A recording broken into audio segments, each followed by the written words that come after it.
Ok, irmãos, boa noite, sejam todos bem-vindos ao nosso estudo bíblico das quartas-feiras. Um grande prazer tê-los conosco, também aqueles que nos visitam, né? Sei que tem familiares, amigos que têm participado conosco dos nossos cultos, também dos nossos estudos, é um grande prazer tê-los. Se você sentir o desejo, quiser ser reconhecido, né? Você pode colocar o seu nome lá no chat da nossa live, a gente vai saber que você tem assistido conosco, é um grande prazer para nós. Também para os nossos membros, você já vai colocando lá o seu nome, tá bom? No grupo da igreja, também dos seus familiares, para que a gente possa fazer o reconhecimento, saber que você tem assistido também, tem participado, e isso é importante para saber que a nossa igreja continua firme, fiel, né? E todos estão aí nesse tempo de comunhão também. Então nós estamos estudando o livro de Atos, o nosso estudo é expositivo do livro de Atos, tá? Então nós temos trabalhado em cada capítulo, também em cada versículo, indo, né, desde o início até o final. Esse é o nosso objetivo, esse é o meu objetivo, chegar até o final. Não sei se não vai ter nenhum tipo de interrupção no meio, né? Talvez possa ensinar outra coisa, outro tema, mas depois eu quero voltar para esse capítulo, ou melhor, para esse livro. Então é um tempo que a gente tem de aprendizado, né?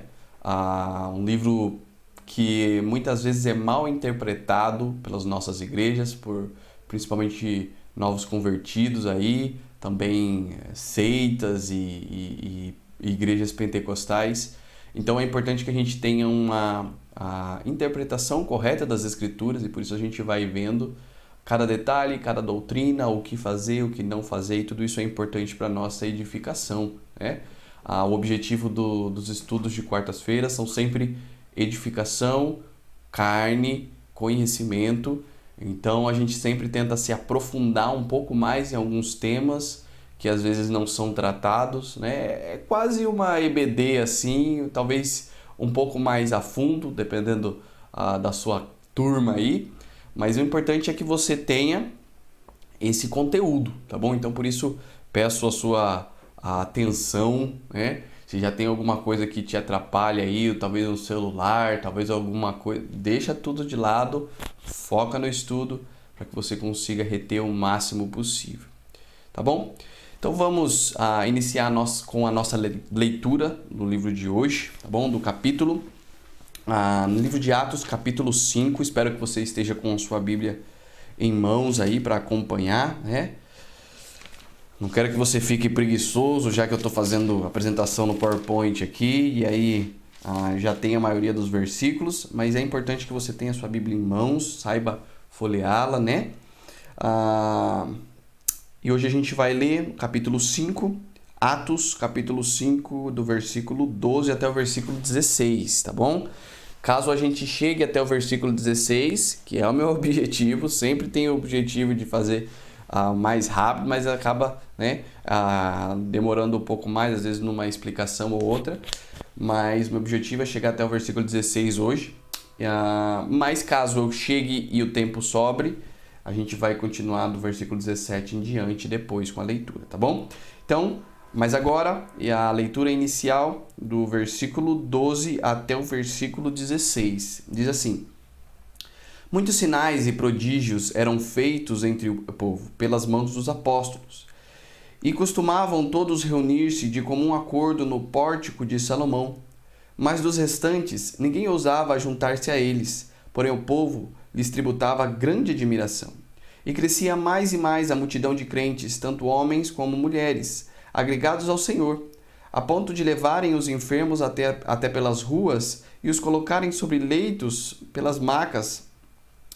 e macas, para que, ao passar Pedro, ao menos a sua sombra se projetasse em algum deles. Afluía também muita gente das cidades vizinhas a Jerusalém, levando doentes e atormentados de espírito imundos, e todos eram curados.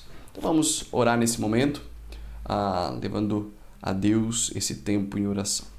Querido Deus, muito obrigado pela Tua palavra, obrigado porque temos esse momento especial de meditação, obrigado porque podemos nos reunir, mesmo distantes fisicamente, mas podemos em um só espírito aprender no Senhor nesta noite. Peço que trabalhe em cada coração, também abra o entendimento de cada um para que consiga entender melhor as Escrituras, saber aquilo que o Senhor tem. E eu lhe peço a tua direção especial, me dê a tua sabedoria para que eu possa falar de uma maneira clara, uma maneira simples e ensinar corretamente as Escrituras. Eu peço a tua direção, a tua ajuda, em nome de Jesus Cristo. Amém. Ok, irmãos, então nós terminamos aquela parte, né, onde no livro fala sobre uma igreja generosa. Então você tem lá de Atos 4:32 até o capítulo 5, versículo 11, falando sobre uma igreja generosa, né? Então você tem como esses membros agiam, o que eles faziam, vendendo suas propriedades, distribuindo para a obra de Deus. E também você tem dois exemplos. Então você tem um exemplo positivo, que é o exemplo de Barnabé, e você tem um exemplo negativo, que é o exemplo de Ananias e Safira. Então, mas tudo se encaixa num único ensinamento, que é uma igreja generosa. Nós, como batistas regulares, nós temos a igreja primitiva como o nosso padrão, né? Então é importante que notemos bem esses detalhes, essas informações da igreja primitiva, porque a nossa igreja também deve trabalhar e desenvolver essas mesmas áreas. Falamos sobre uma igreja vitoriosa em Atos 2, versículo 42 até o 47 ali, né? Que são marcas de uma igreja que realmente glorifica a Deus com a sua vida, que ganha almas, que cumpre com o seu propósito. E por isso ela tem algumas marcas importantes. Então todas essas marcas nós precisamos observar também e trabalhar na nossa igreja para que alcance esse objetivo.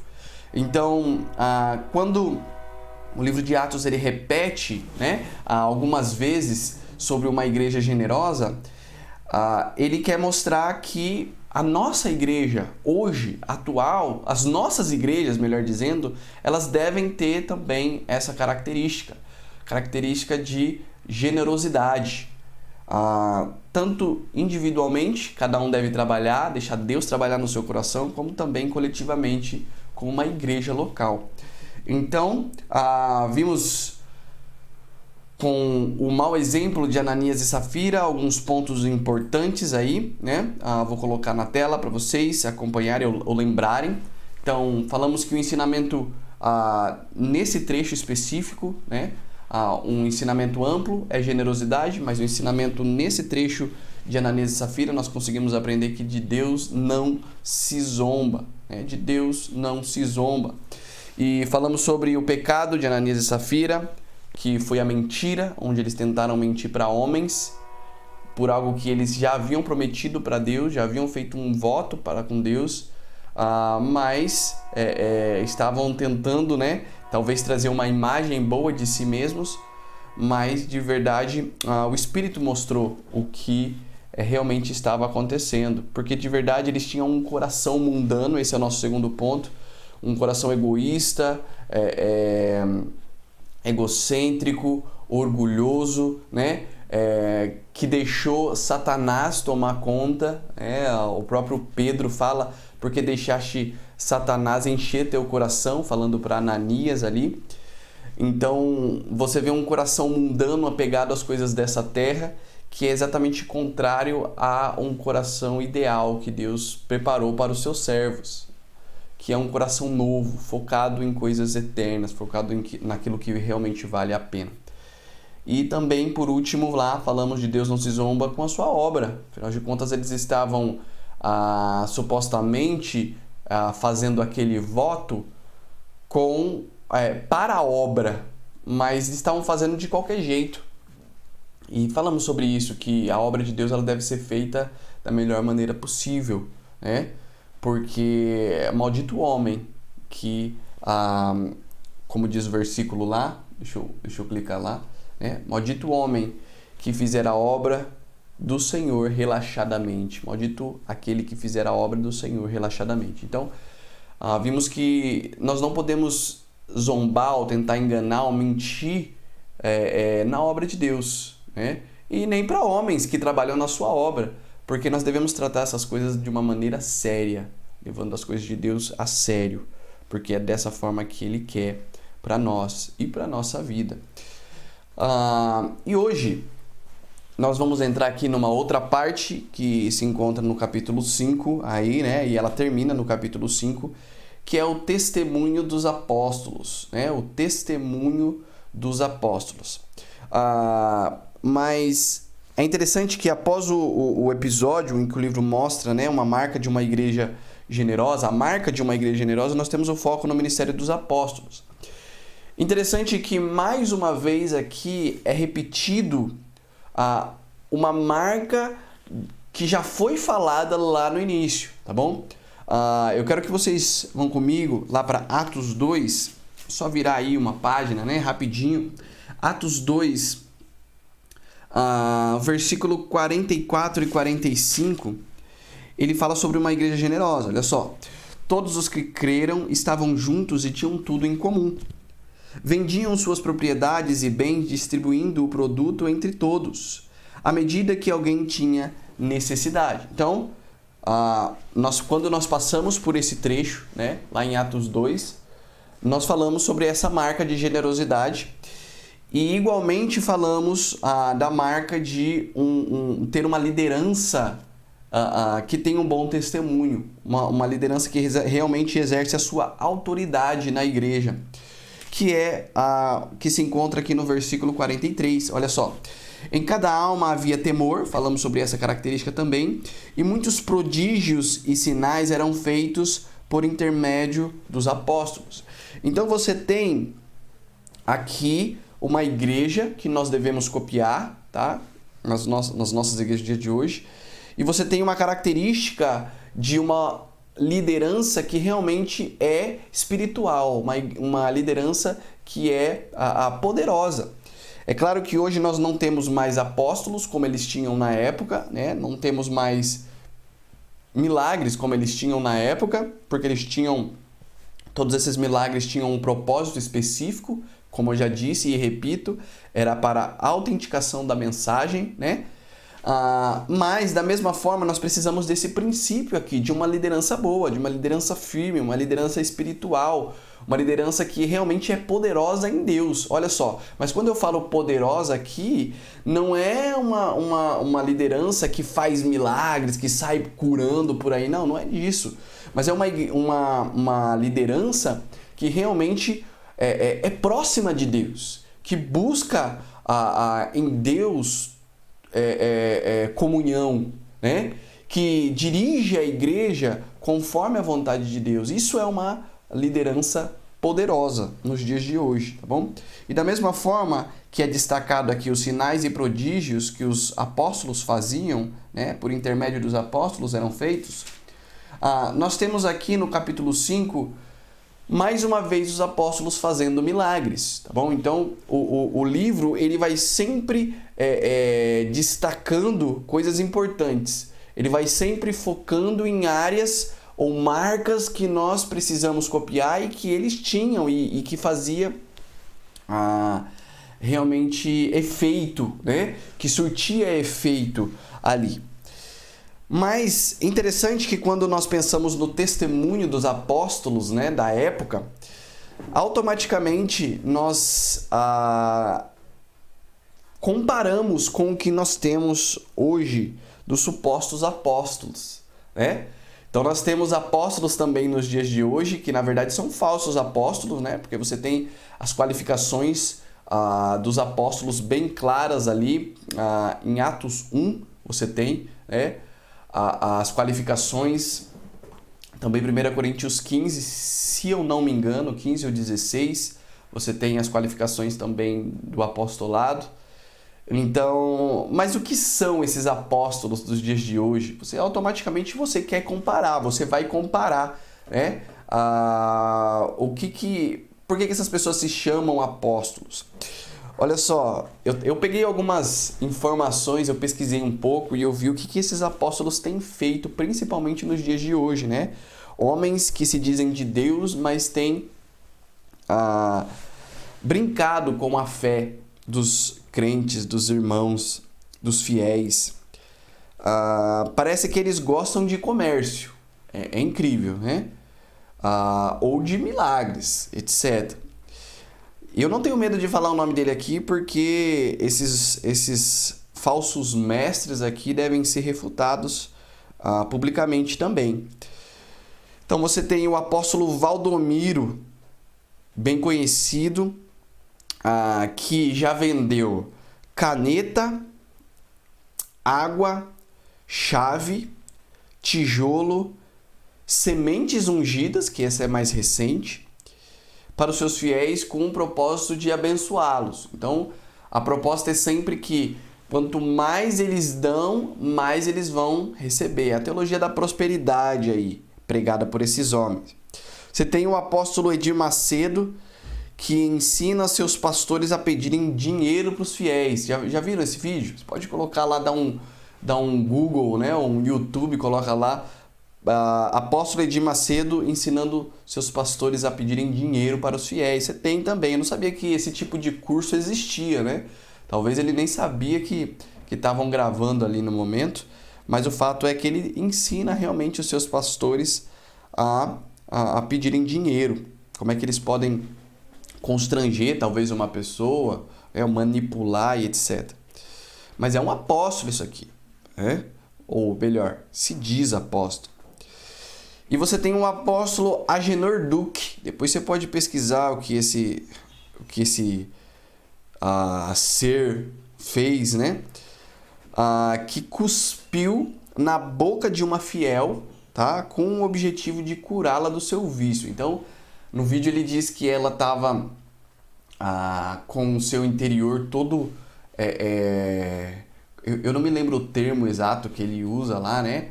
Mas como se o interior dela estava todo contaminado e ela precisava se purificar.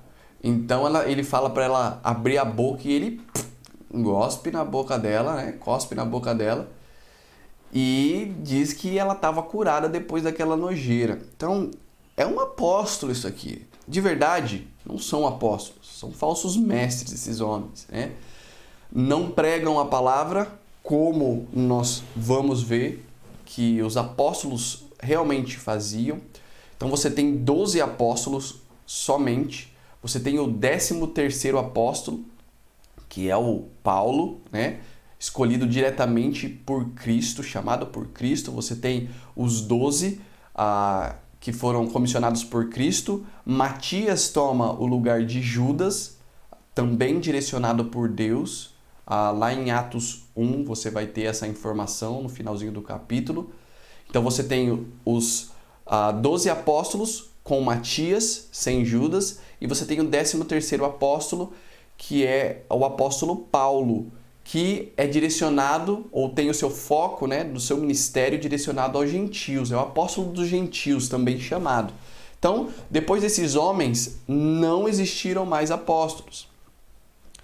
Alguns poucos homens eram chamados também de apóstolos no início da igreja. Salvo engano, Barnabé foi chamado também de apóstolo, dentre outros. Mas o foco ali não é que eles eram apóstolos como os de Cristo, ou como Paulo, que foi diretamente comissionado por Cristo. Mas eles eram apóstolos ou carregavam esse nome por causa do significado da palavra, tá bom? Apóstolo significa enviado, enviado com uma mensagem, é como se fosse um mensageiro. Apó é de, fora de, enviado, tá bom? Então é como se aqueles homens, poucos homens que foram também chamados de apóstolos, foram chamados não porque eles eram como os 12, mas porque eles exerciam funções como os 12, de ir, de pregar, de sair, né, de serem enviados pela própria igreja. Então, o ministério apostólico ele se finaliza, ele termina ali com também ao fechamento do cânon, a igreja chegando num estado onde ela tem tudo o que ela precisa para poder, toda a revelação para poder caminhar. Então você não vê mais a necessidade do ministério apostólico. Efésios 2:20, ele vai dizer que a igreja ela foi fundamentada ou edificada sobre o fundamento dos apóstolos e profetas. Então, por isso que nós não temos mais nos dias de hoje apóstolos e profetas, porque eles deram a base para a igreja, ou seja, a revelação que a igreja precisava, e após que a igreja foi estabelecida, chegando ali o seu fim, né? Ou a sua conclusão com o fechamento do cânon das escrituras, da revelação completa, então o ministério deles foi deixado de lado, tá bom? Foi abandonado, não existiu mais. Então, não existem apóstolos nos dias de hoje, ok? Não existe. E qualquer homem que se chame apóstolo, ele é um mentiroso ou né, ele realmente não conhece as escrituras como deveria, não sabe interpretar as escrituras como deveria, tá bom? Mas aqui você tem um testemunho verdadeiro de apóstolos verdadeiros também, ok? Homens de Deus que eram também cheios de maravilhas. E esse é o nosso primeiro ponto que nós vamos trabalhar nessa noite, cheio de maravilhas, tá? Então você tem lá do versículo 12 até o versículo 16, focando nessa informação de que eles eram cheios de maravilhas. Mas a primeira informação interessante ali, que também nós já vimos em algum momento no nosso estudo, versículo 12 ele vai dizer: muitos sinais e prodígios eram feitos entre o povo pelas mãos dos apóstolos. E costumavam todos reunir-se de comum acordo no pórtico de Salomão. Talvez você vai se lembrar aí, quando nós estávamos passando pelo capítulo 3, se eu não me engano, quando fala também sobre o pórtico de Salomão, que era onde Pedro e João estavam pregando ali. Então, o pórtico de Salomão só é uma imagem aqui que é ilustrativa, tá bom? Não é a foto realmente do templo ali de Herodes. Mas você tem no 11, desculpe, o pórtico de Salomão. Então ele se localizava nesse local aí.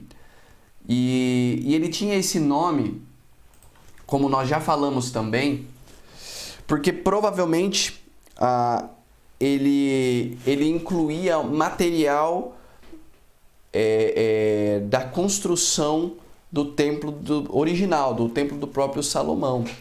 Então você tem, depois do tabernáculo de Moisés, você tem o templo de Salomão, aí você tem a destruição do templo e a reconstrução do templo de Zorobabel, depois você tem mais uma vez a destruição desse templo e a reconstrução do templo de Herodes. Na época de Cristo você tem esse terceiro templo, que é o templo de Herodes. E, ao que parece, conforme o próprio nome diz, né, o pórtico de Salomão, parece que essa parte específica ainda continha elementos ou material, melhor dizendo, do templo de Salomão, daquele primeiro templo. Olha só, interessante, né? Isso não é algo tão difícil.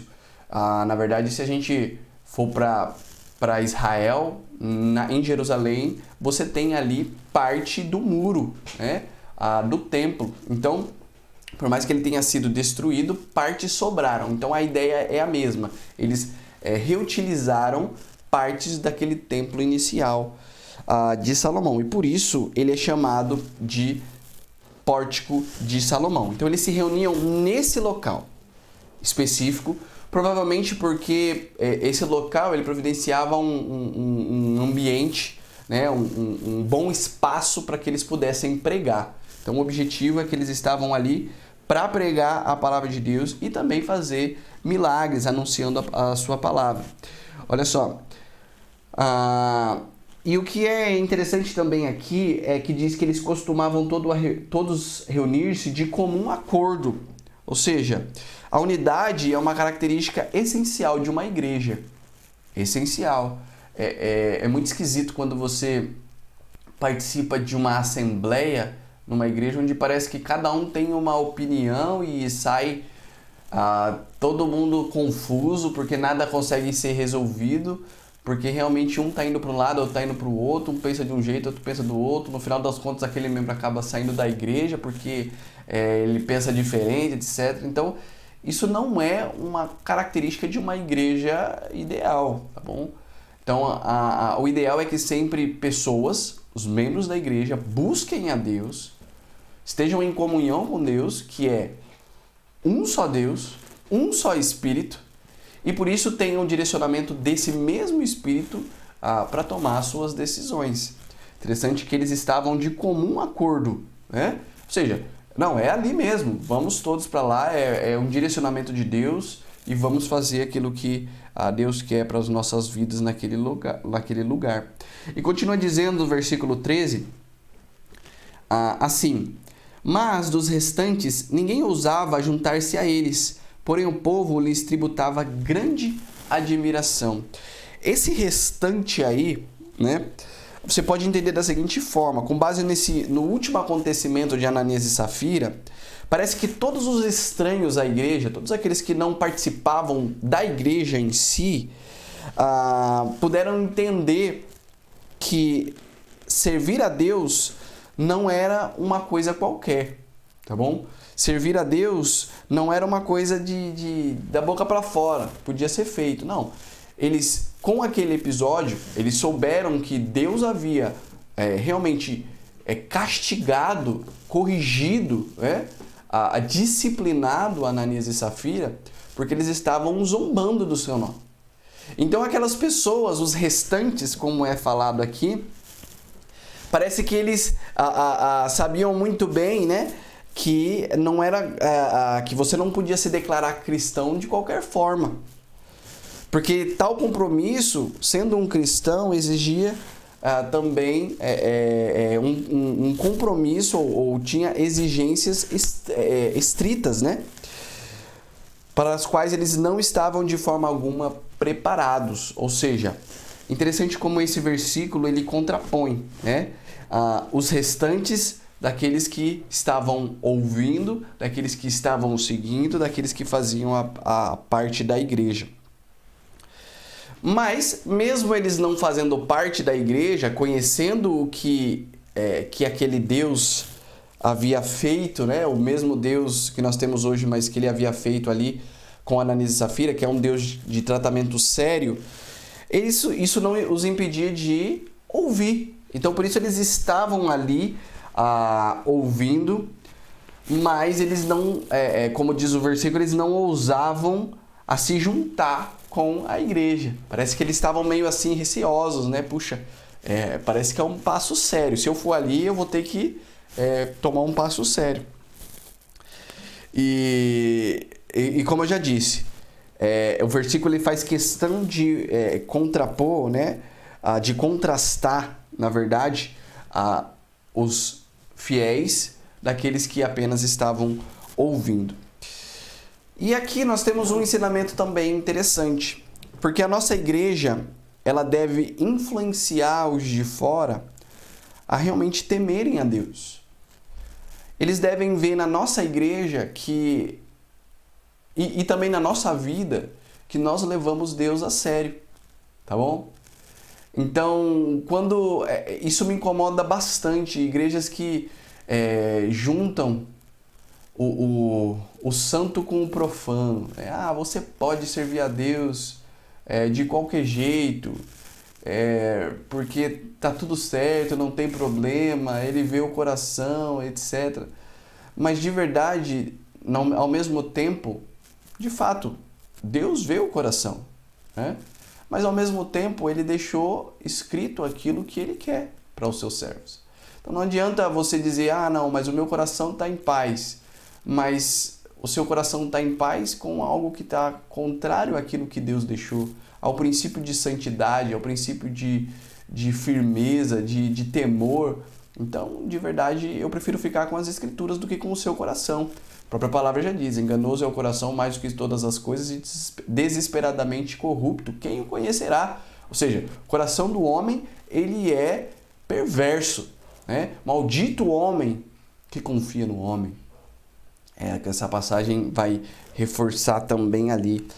Mas esse trecho, ou esse versículo em especial, implica numa vida de santidade e seriedade nas coisas de Deus.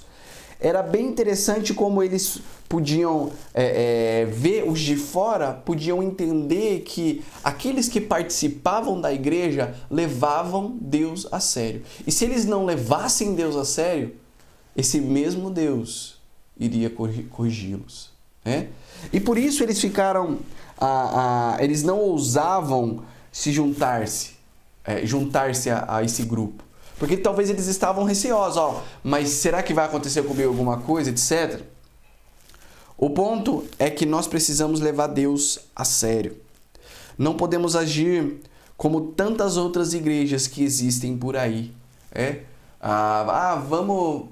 Vamos fazer um culto, vamos fazer uma balada gospel, vamos fazer um narguile para Jesus, vamos fumar maconha em nome de Jesus. Eu estou falando assim, pode trazer algum certo de repulsa para alguns, mas existe, irmãos. Existem até filmes pornográficos evangélicos, cristãos, que se dizem cristãos, né? Melhor dizendo. Existe. Isso é exatamente algo que não tem como você dizer que é de Deus. É impossível. Quando você olha o caráter de santidade do nosso Senhor Jesus Cristo e você compara com esse tipo de coisa, ou quando você olha o caráter da igreja inicial e você começa a comparar com essa bagunça que tem acontecido em tantas denominações, você fala assim: será que é o mesmo Deus? De fato não é o mesmo Deus. Porque o Deus Yahvé, o Deus triuno, o nosso Deus, o único Senhor Jesus Cristo, ele leva a sua obra e as suas coisas a sério. E da mesma forma, os seus filhos devem fazer. Tá bom? Conversando com alguns irmãos que trabalham de capelania, né, no presídio, é interessante como eles estavam comentando, eu acho que foi até o Bruno que falou, não tenho certeza, ou foi outro missionário que estava com o Bruno, eu não tenho certeza se é o Agnaldo, eu não lembro ao certo. Mas eu lembro que a gente entrou num assunto bem interessante sobre membros de facções que se convertiam, como é que isso funcionava. E eles estavam me contando, né, que você não consegue sair de uma facção criminosa a não ser por conversão. Então, se você se junta com uma facção, você só sai ou morto ou convertido, né? E eles estavam contando que existia um tipo de ética lá entre eles, que se uma pessoa dissesse que se converteu, né, tivesse a permissão para sair da facção e continuasse vivendo uma vida de crime, uma vida errada diante dos olhos daqueles homens, ele seria morto também.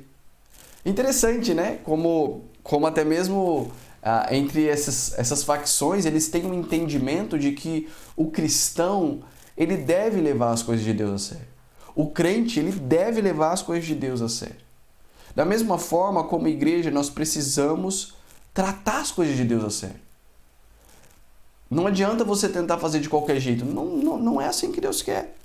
Felizmente, tem igrejas que deixam pessoas tocarem, né? Pessoas vão à frente tocar, reger, cantar, que seja, com vidas podres.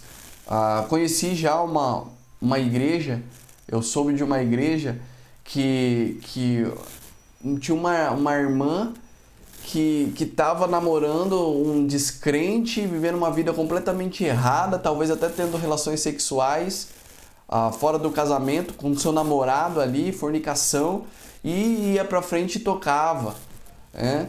Ia pra frente e cantava, e queria falar, e queria orar, e etc. Isso Deus não aceita. Isso não adianta, não adianta. As coisas de Deus devem ser tratadas com seriedade. A nossa vida deve ser séria diante de Deus. E por isso você precisa olhar para si mesmo e ver como você tem agido diante das coisas de Deus. Me incomoda muito, muito, muito, muito situações de pessoas que, tipo assim, levam o cristianismo de qualquer forma, sabe? Assim, tá bom, eu sou assim mesmo, eu sou vida louca e Jesus Cristo. Não, você não é, não tem como, né? Eu falei vida louca, e alguns vão rir, certeza. Mas porque as duas coisas não harmonizam, não tem como.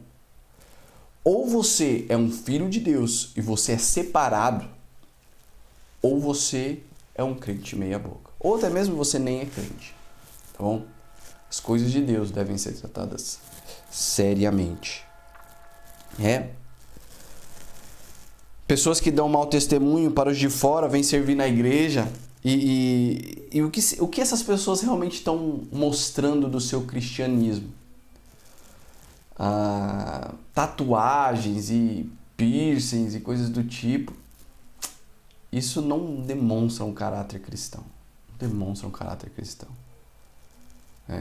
A palavra de Deus, você encontra muito, às vezes, dificuldades com moças com relação a piercing, né? Mas aonde está escrito que é errado? Sei que... Mas o princípio é sempre de modéstia. E modéstia nas escrituras é não chamar atenção para si. Isso pode ser com um piercing, pode ser com um penteado, pode ser com uma vestimenta. Você tem que demonstrar um caráter de Cristo. E de fato, aquelas que realmente não buscam atenção para si são aquelas que mais são valorosas diante de Deus. Essa sim. A mulher virtuosa mencionada em Provérbios 31, que ela honra a sua casa, honra o seu marido, honra os seus filhos. E por isso ela é tão virtuosa. E por isso também ela é uma empresária. A mulher virtuosa ela é uma empresária também. Mas olha só, em primeiro lugar ela coloca a sua família. Porque isso é o que mais importa.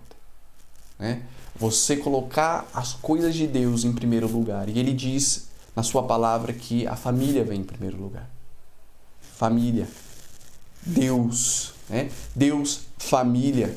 Sempre assim. E é isso que mais importa na vida de um crente. O versículo diz, olá, vós sois o sal da terra. Ora, se o sal vier a ser insípido, como lhe restaurar o sabor? Para nada mais presta, senão para lançado fora, ser pisado pelos homens. Vós sois a luz do mundo. Se não pode esconder a cidade edificada sobre o monte, nem se acende uma candeia para colocá-la debaixo do alqueire, mas no velador, e alumia a todos os que se encontram na casa. Assim brilhe também a vossa luz diante dos homens, para que vejam as vossas boas obras, glorifiquem o vosso Pai que está nos céus. Assim brilhe também a vossa luz. Nós somos sal da terra e luz do mundo. O sal é o que dá o sabor, né? Recentemente, principalmente ali na situação inicial, no nascimento de Emanuel, nas primeiras semanas, eu tive que cozinhar um pouco. Pensa, não saía coisa muito boa, não. Se minha mãe estiver assistindo aí, eu falo assim, mãe, eu não aprendi muito bem não, tá? Que a senhora me ensinou. O arroz tá mais ou menos, mas foi bem no arroz que eu errei. É bem esse o ponto que eu queria chegar. E aí teve um dia que eu fiz um arroz... Não foi arroz não, foi feijão. Aí eu fui inventar de temperar o feijão. E aí eu fiquei com medo de errar o ponto, né? Porque feijão salgado é brabo de comer também. Aí eu fiz o feijão, achei que tava mais ou menos assim e tal, experimentei, tá beleza. Mas na hora que eu fui comer com o arroz e a mistura, etc, parecia que ele tava sem gosto. Parecia que ele tava sem graça, sabe? E da mesma forma, nós somos o sal da terra. Ou seja, somos nós que trazemos a diferença, o sabor, tá? É você que vai fazer, como cristão, da terra um lugar melhor. Assim como o sal faz, o tempero faz do feijão um sabor melhor. Nós somos sal da terra. E também a luz do mundo. Da mesma forma, nós precisamos de luz para enxergar. Sem luz, nós somos nada, né? Não conseguiria nem ao menos estar pregando aqui para você. Imagina se tudo estivesse escuro. Porque nós somos a luz do mundo. Nós precisamos da luz. Ela que mostra o caminho, ela que mostra os perigos, ela que brilha no meio das trevas. Da mesma forma, nós somos chamados de sal da terra e luz do mundo. E por isso nós precisamos glorificar a Deus com a nossa vida, levando as coisas de Deus a sério. Versículo 14 de Atos 5, ele continua dizendo: e crescia mais e mais a multidão de crentes, tanto homens como mulheres agregados ao Senhor. É dessa forma que nós devemos ser diferentes, santos, consagrados a Deus. Quando a igreja tiver esse testemunho, sendo diferente, sendo a diferença no mundo, almas serão alcançadas dia a dia. Olha só, eles mostravam para os outros que eles levavam Deus a sério. Eles viviam uma vida, um cristianismo a sério. E por isso almas eram alcançadas também. Atos 47 também naquela parte, Atos 2:47, naquela parte que eu também já fui com os irmãos, mas ele diz: louvando a Deus, Atos 2:47, contando com a simpatia de todo o povo. Enquanto isso, acrescentava-lhe o Senhor dia a dia os que iam sendo salvos. Olha só, por causa da seriedade da igreja, 3.000 almas se converteram, né? Por causa da seriedade dos apóstolos, de tratamento das coisas de Deus, 3.000 almas foram salvas. Depois, pregação dos apóstolos também. No capítulo 4 você tem mais 2.000 almas. E cada vez mais, agora no capítulo 5, almas iam se entregando a Cristo. Eu queria que você lembrasse agora ou pensasse na sua vida. Quanto tempo você não leva uma pessoa a Cristo? Quanto tempo? Eu sei que nessa situação, nessa circunstância de pandemia, acaba dificultando bastante, né? Que você saia, talvez pregue o evangelho, ou até mesmo tenha um contato com pessoas. Mas há quanto tempo, qual foi a última pessoa que você levou a Cristo? Talvez você não impactou vidas, porque você não leva Deus a sério. Essa é a realidade. Porque de verdade você nem se preocupa com isso. Você nem se preocupa, nem passa pela sua cabeça: eu tenho que levar outras pessoas a Cristo. E isso mostra um esfriamento espiritual. Isso mostra que você está longe de Deus, que você não está levando as coisas dele a sério. É importante que você pregue o evangelho, é importante que você mostre com a sua vida. É claro que às vezes, né, a resposta, às vezes não, a resposta ela vem sempre do Senhor. Às vezes você faz o seu trabalho, você se compromete com aquilo, em evangelização, entregar folhetos, em pregar o evangelho, testemunhar, mas realmente é o Espírito Santo que vai trabalhar em cada coração.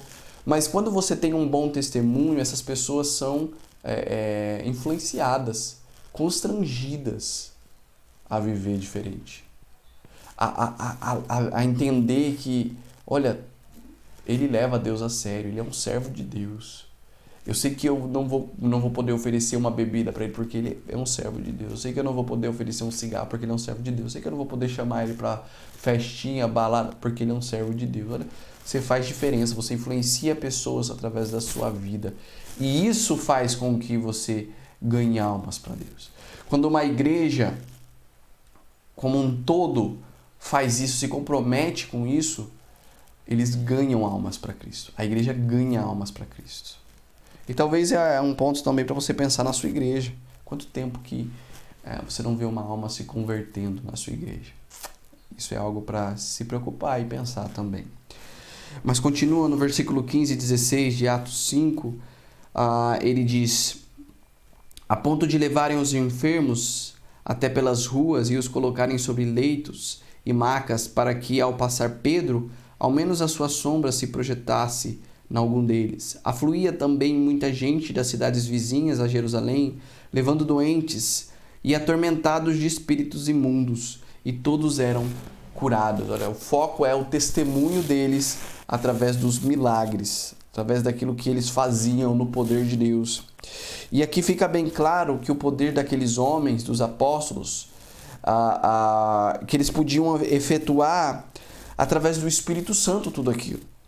Claramente não haviam acepções de pessoas, ou até mesmo claramente não haviam acepções de pessoas, e os milagres eram de Deus, claramente eram de Deus. Era Deus operando na vida deles e através deles. Diferentemente do que ocorre nos dias de hoje. Milagres meia boca, ou até mesmo um meio milagre. Interessante, eu estava vendo um vídeo nesses dias, onde um homem ele estava um pouco incomodado com esses falsos mestres, principalmente esses apóstolos que estavam vendendo água, máscara do milagre, a semente do Covid, coisa assim, né? Prometendo que as pessoas seriam curadas se comprassem aquilo ou ofertassem naquilo. E ele fala assim, mas por que se vocês têm tanto poder, falando para esses líderes espirituais, esses apóstolos, se vocês podem efetuar tantos milagres, por que vocês não curam essas pessoas em vez de vender? Aqui você não vê os apóstolos vendendo nada. Você vê simplesmente eles curando. E as pessoas sabiam que eles eram poderosos e por isso queriam que pelo menos a sombra deles passasse sobre o seu parente enfermo ou sobre si mesmo. Ou seja, eram homens poderosos que não precisavam de mais nada a não ser do Espírito Santo para efetuar todos aqueles milagres. Seria muito bom se esses homens, com certeza esses homens, se eles existissem nos dias de hoje, se os 12 apóstolos, né, existissem nos dias de hoje, eles curariam pessoas. Mas não existe mais isso. Não é assim. Então não se deixe levar por esses homens, esses falsos mestres que prometem coisa brincando com a fé alheia. E uma pergunta para a gente fazer é por que esses homens não saem na rua operando milagres, já que eles são tão poderosos, já que eles se chamam apóstolos. Esses apóstolos realmente operavam, mas os de hoje são simplesmente farsas, né? Deus usava homens para se mostrar presente na vida deles através de sinais, autenticando a sua mensagem, que eles também pregavam, sempre pregando a palavra de Deus e efetuando milagres para testificar desse Deus.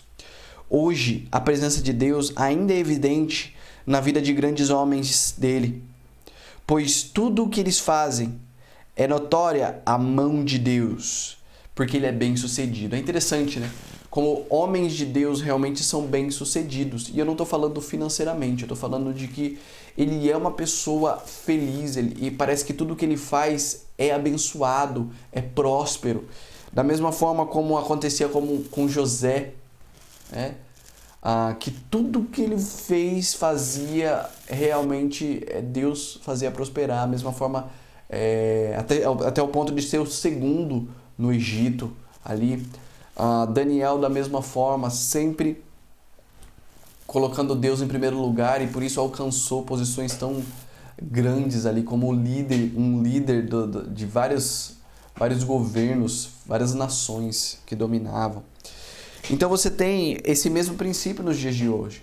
Homens de Deus continuam sendo poderosos. Vamos ler esse versículo. Salmo, falando sobre bem-aventurado, né? Salmo 1:3. Bem-aventurado o homem que não anda no conselho dos ímpios, nem se detém no caminho dos pecadores, nem se assenta na roda dos escarnecedores. Antes o seu prazer está na lei do Senhor, e na sua lei medita de dia e de noite. Ele é como a árvore plantada junto à corrente de águas, que no devido tempo dá o seu fruto, cuja folhagem não murcha, e tudo quanto ele faz será bem-sucedido. Olha, esse é o homem bem-aventurado, esse é o homem feliz. É o que não anda segundo o conselho dos ímpios. Ou seja, ele é diferente, ele é separado, ele é santo. Ele busca, em primeiro lugar, uma proximidade, uma comunhão com Deus. Né? Eu vi aqui, ó, eu inverti os dois versículos, por isso que eu acabei confundindo aqui. Mas Josué 1:8, ele também vai falar: não cesses de falar deste livro da lei, antes medita nele dia e noite, para que tenhas cuidado de fazer segundo tudo quanto nele está escrito. Então farás prosperar o teu caminho e serás bem-sucedido. Olha só, prosperar o caminho, ser bem-sucedido. E aqui, financeiramente, a gente pode deixar de lado, tá bom? Claro que aquele que é fiel a Deus, que se compromete na obra de Deus, que é próximo de Deus, ele também é abençoado financeiramente. Mas o foco não é uma barganha, não é você dar para receber, não. Você vive e por isso Deus te faz prosperar. E talvez não te dando recursos financeiros, mas te dá tudo o que você precisa e a satisfação e a alegria que você precisa, que somente Deus pode te providenciar. Todo crente deve ser bem-sucedido. E para isso é necessário comunhão e intimidade com Deus através da sua palavra. Mais uma vez, todo crente deve ser bem-sucedido. Para isso é necessário comunhão e intimidade com Deus através da sua palavra. É o que os dois versículos nos mostram. Se as coisas não andam bem na sua vida, talvez o problema esteja aqui. Falta de vida com Deus. Falta de vida com Deus. Ele não abençoa infiéis. Tá bom? Interessante que nem sempre a prosperidade financeira é sinal de bênção de Deus. Nem sempre uma promoção no trabalho é sinal de bênção de Deus. Muitas pessoas têm caído nesse engano, tá bom? Quando é de Deus, é claro, é notório diante do seu povo de que aquilo é o melhor. Porque Satanás ele pode abrir portas também. Mas é interessante que quando Satanás abre portas, a pessoa ela não consegue viver uma vida espiritualmente falando firme. Ela não consegue. Quando você tem uma promoção no seu trabalho que te faz deixar as coisas de Deus em segundo plano, isso não é de Deus. O ponto é que você precisa estar com os olhos abertos para ver realmente qual é a direção de Deus, o que Ele tem para a sua vida, o que Ele quer que você faça, quais são as portas. E hoje o que Ele quer para você é que você tenha uma intimidade com Ele, vivendo uma vida santa, separada, diferente, e assim você vai se tornar alguém bem-aventurado, uma pessoa bem-aventurada, né? Como os apóstolos. O testemunho dos apóstolos nas suas operações de maravilhas era um resultado de uma vida que eles tinham com Deus. Da mesma forma, nós vamos poder fazer maravilhas para Deus e por Deus quando nós vivemos vidas santas diante dele, vidas íntimas. E é isso que nós precisamos, mais do que qualquer coisa nesse mundo. Você é bem-aventurado? Como anda a sua vida com Deus? O que você precisa colocar diante dele? Confesse o seu pecado e se aproxime do seu Senhor. Ele vai te ajudar e vai te fazer próspero. Obrigado, Deus, pela tua palavra. Obrigado por esse ensinamento. Obrigado por esse testemunho desses apóstolos. Obrigado, Deus, porque Nós temos aqui tudo o que precisamos, realmente, para servir ao Senhor melhor. Obrigado porque esses homens ganharam tantas almas para o Senhor. Da mesma forma, nos torne homens e mulheres como eles, que eram próximos de Ti e por isso podiam operar tantos milagres e maravilhas, porque realmente tinham autoridade no Senhor, do Teu Santo Espírito. Podiam falar com autoridade e intimidade com o Senhor. Eu peço a Tua direção, a Tua ajuda, a Tua bênção, em nome de Jesus Cristo. Amém. Ok, irmãos, então estamos chegando ao fim. Vamos para os nossos avisos finais. Lembrando, se você ainda não colocou o seu nome no grupo da igreja, para a gente fazer a nossa chamada lá, já coloque, tá bom? Não se esqueça. Também você que nos visita, se quiser, pode colocar no chat da igreja, para a gente saber que você tem participado conosco, tá? Mas se não quiser também, tudo bem. Lembrando dos nossos avisos normais, nosso tempo de oração, nossa live, todo domingo às 9 horas, também quarta-feira às 18h30, nossos cultos, domingo de manhã às 10 horas, todos estão convidados, também às 19 horas à noite, nosso domingo, e nossas quartas-feiras sempre com o nosso estudo bíblico. Vamos lembrar de orar pelos profissionais da área de saúde, pessoas que trabalham aí, serviços essenciais, irmãos que são do grupo de risco, né? Vamos lembrar daqueles que continuam trabalhando e orar para que Deus providencie uma cura nos próximos dias.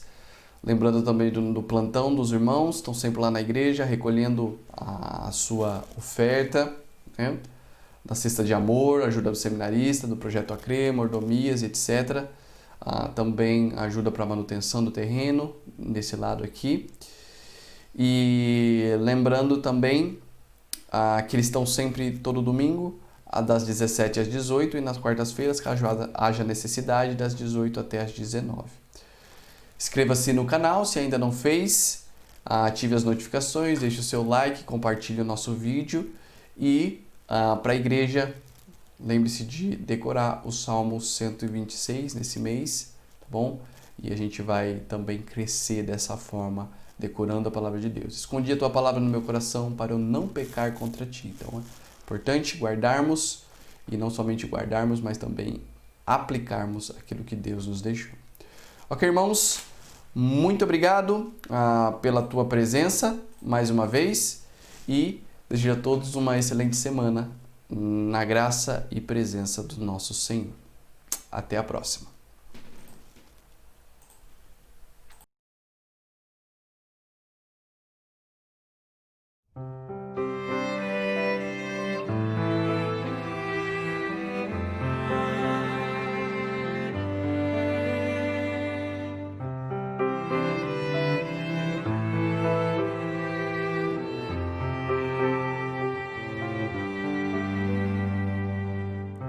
Cristo, bom mestre, eis meu querer, tua vontade sempre fazer, faze-me forte pra resistir.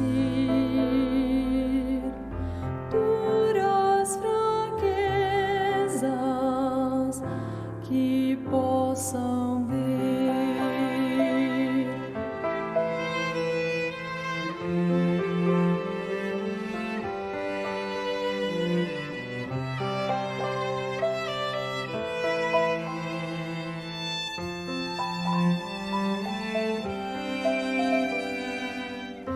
Cristo, bom mestre, eis meu querer, a santidade de vida ter, faze-me firme, Cristo meu Deus, que os teus caminhos sejam os meus.